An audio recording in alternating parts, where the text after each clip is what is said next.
Welcome, everyone, to the Conservative Bunker, a show that I made up where I can come and express my political opinions, my political views as being a conservative, because conservatives' voices are getting silenced on social media, but even worse, like this title says, you have to be a secret conservative now. If you're not very politicized, or you're not really into the politics, or maybe you just don't know what that means, but I'll explain it to you. Because in society, as of now, being a conservative is actually looked upon by the liberal left as being a very negative thing. The minute that you say that you support Trump, you're a Trump supporter, or that you're a conservative, whatever, immediately they think you're a Nazi, you're a bigot, you're a racist, all these stupid things, and they hate you, they despise you, and all of these things come out of the blue when they don't even know you. So I can't really I can't talk to anybody about politics, and I like talking about politics, but it seems as though I have no one to talk to, because a little bit of background history on me. I am Canadian. I'm from Canada. We voted in Justin Trudeau, and everybody at this point knows how extreme liberal left Trudeau is, and his entire cabinet and whatever, and the entire Liberal Party. On his end, he's got all these nicknames. You can call him the leader, the king of the cucks, the leader of the cucks, whatever. The point is that I've noticed that it's been getting worse and worse. His influences and his political, what do I want to say, associations, or even political discourse in general has become very separated and very diversive now.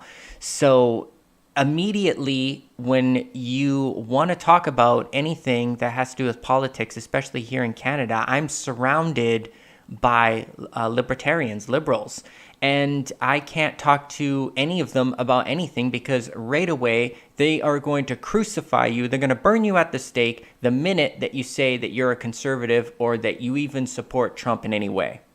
So just like the title suggests, why do we have to be secretive? Why do we have to hide our political beliefs? How come we can't be open with them and discuss it with normal dialogue, with normal conversation, and maybe intelligent conversations back and forth? No, it's about immediate shutdown of the free expression of ideas and the free expression of thought, and even to the point of freedom of speech being stifled, because you can't say anything. You're immediately in the wrong if you're a conservative, and I don't understand why that has to be. Why that, how that has even come about. I mean, what is going through the liberal leftist mind when they don't even know you, but they automatically think that stuff about you? Is it about pure brainwashing from the mainstream media? Is it about not being very educated on the topic? I don't know. I'll give you great examples. There's some great stories, okay? I had my cousin come over, and she's very, very young. God bless her. You know what I mean? I love her. But she comes in, and the very first thing that she sees is I have a framed picture of the Time Life magazine that has Donald Trump on the front, Person of the Year edition, when he won the presidency. And the very first thing that she says is, "Ew, you have a picture of Donald Trump on your wall? Why?" And then I'm thinking to myself, okay, well, she's young. Someone had to tell her that. There's no way she could know anything about politics at her age to know anything about it. So, I cut her some slack. And I'm like, okay, I'll play this game with her, okay? I'll play a game with you. But the minute that you say one lie about Trump, you've lost the game, okay? Now, what do you hate about him? Tell me you hate his hair. Tell me you hate his suit. Tell me you hate the way he talks. Tell me you hate his freaking necktie.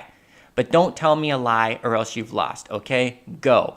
And the very first thing out of her mouth is she says, "He's a racist because he wants to build a wall."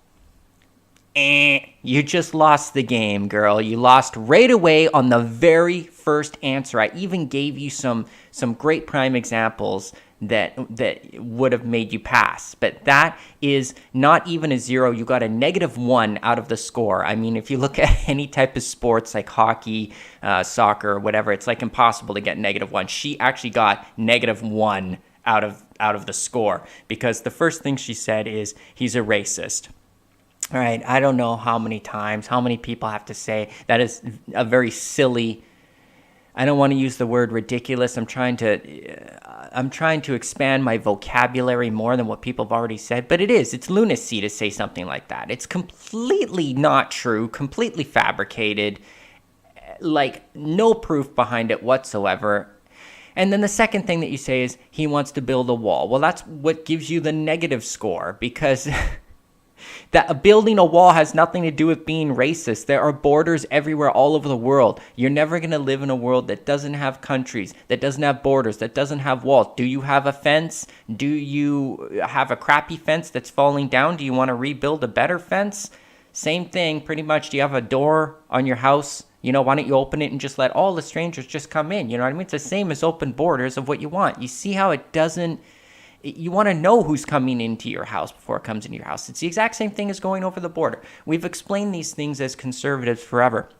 But like I said, I have no one to talk. I have no one to address this to right away. So I told that to her right away. So that was, and she just kind of looked at me like a deer in the headlights. She was just like, whatever, or something, and then, went back to looking at on her phone and ignoring me. Okay, how about another great story? Now we're going to go from the opposite side of the spectrum here. So we looked at the younger generation, but now I'm going to go way into older and so-called wiser, the baby boomer generation, almost a 60-year-old man. So we're sitting around, the news is on, of course, local news, and something about Kim Jong-un or something like that, rocket testing, or I can't even remember the topic. But in my mind, I'm thinking, well, I'm not even going to bring up Trump at all, because that immediately triggers too many liberals. But it's funny, because my mind is saying, don't go to Trump right away. Don't talk about him right away, and I think, why should I have to think like that? But I mentioned, okay, Kim,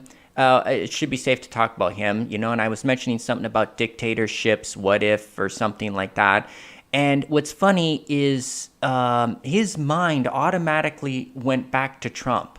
Like, that's what's funny. I mean, if you hate the man so much, if you despise him so much, why does he occupy so much of your mind? It seems that liberals and leftists think about Trump more than conservatives do. So it went to him, and he started talking about him, and I'm like, okay, fine. Well, I didn't bring him up first, so I didn't start it, so I'll play this game with you. And I said, okay, what do you hate about, why do you hate the man so much? What do you hate about him so much? And get this, his answer was, I can't believe we voted in a registered sex offender. And he was very, very excited, and he was very adamant and angry about it. And I was just like, wow, whoa. Like, I just have to process that a little bit, because that didn't sound like even coming from any type of sane person after a while. I go, let's break that down. I go, for starters, we voted him in.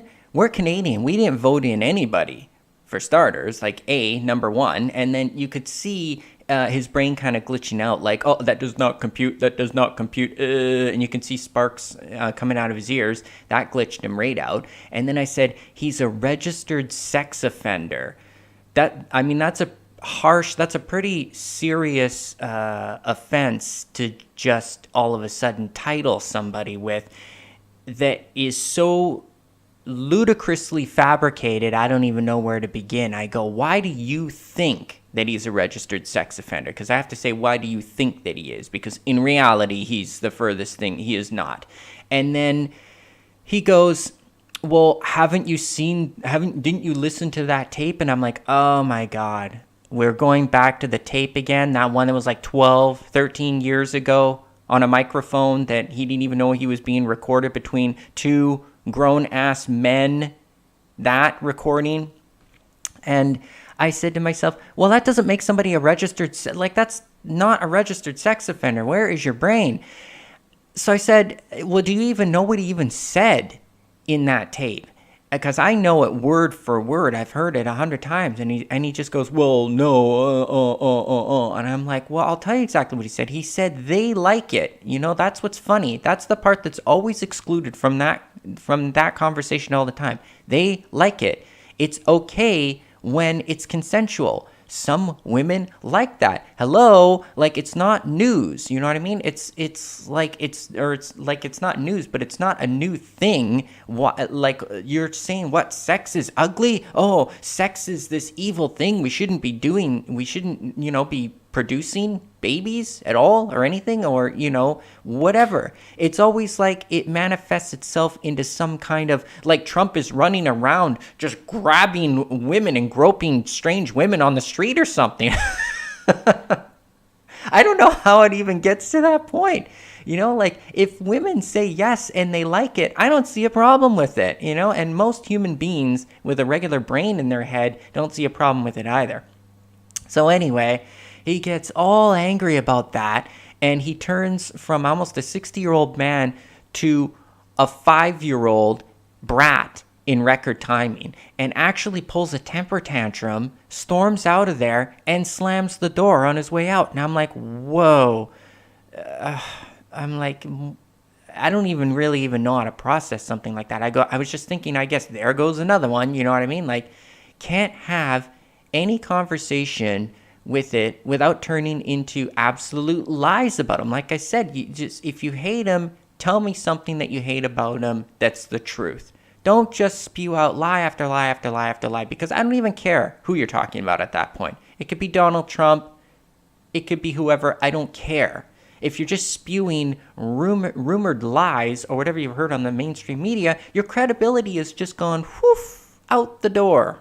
So there's the two stories that I just had to get off my chest and at least, tell somebody out there them, because I don't really have anyone else to tell them to, or to even talk about politically wise. Like sometimes I feel like I'm even talking to myself. I feel like Tom Hanks and Wilson with the volleyball. I think like I have to go out and I have to buy a volleyball and start talking to it. So I'm talking to myself. I might as well put up a whole new channel and throw it out there and talk to a camera at least, and get it out there, and at least maybe get some feedback from it, some comments down below about it. I don't care if you're conservative. I don't care if you're liberal, left-leaning, whatever. You know what I mean? Put it out there. Tell me what you think. Has this happened to you? Do you have to secretly hide your political beliefs in any way? Or do you, in your mind, like my examples, can't even mention Trump's name out in public around certain family members or friends or anything like that? I know it's probably happened to you. It's happened to a lot of us, and it's actually a strange epidemic at this point, because people are losing family, they're losing friends and stuff like that. And I'm thinking, over what? Over what? Because you spouted out nothing but lies, and I only really care about the truth, or at least seeking it out. I'm not just going to believe automatically what people just tell me, especially on the news and stuff like that right away. That's another thing I say, where's your sources? Where's your credibility? Like, where are you getting your credible information from?